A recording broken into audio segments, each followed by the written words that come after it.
Hey family, this is Dr. Nikia Hammonds-Blakely, and I wanted to hop on because a few weeks ago my husband and I got the opportunity to share a session with the Better Together Marriage Ministry on the upcoming holidays.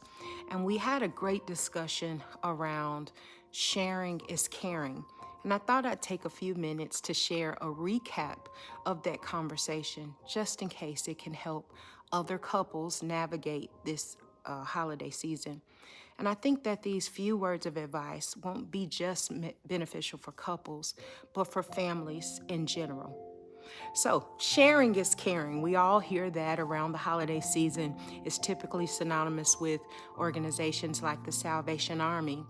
But truly, sharing is a form of caring when you share your feelings, your thoughts, your insights. And so we're going to remind you today about 3 things that you should be careful to share with your spouse and with your family this holiday season. The first thing is share your vision. How do you want to celebrate the holidays this year? Perhaps every year you've always gone to Big Mama's house, and maybe this year may be a little different. Maybe because of a death of a loved one or a difference in finances. But share your vision of how you'd like to see your holiday play out with your spouse, and be open and flexible for it to look different this year.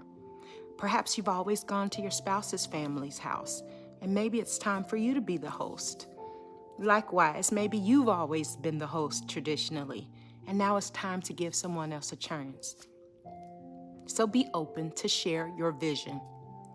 The next thing is share your expectations. Those are around the little things like who's gonna cook this year, who'll be the one to clean up, who's gonna shop.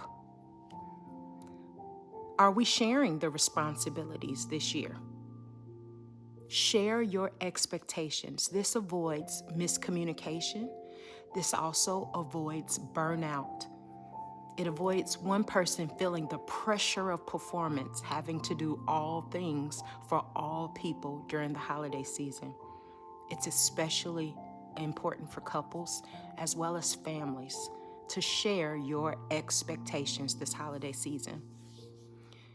And thirdly, share your boundaries. It's hard to imagine boundaries, right? Even in a marriage relationship and in a family, but that's probably when it's most important. And boundaries cover everything from what is our spending budget this year on gifts, on food.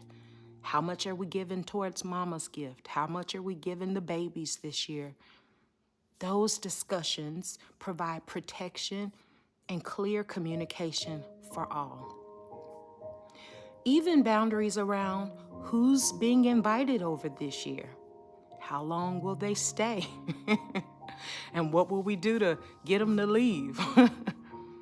Sharing is a form of care, not only for your spouse and family member, but it's a form of self-care when you love people enough to share your needs with them. Last but not least, here's a bonus for you. Share your triggers.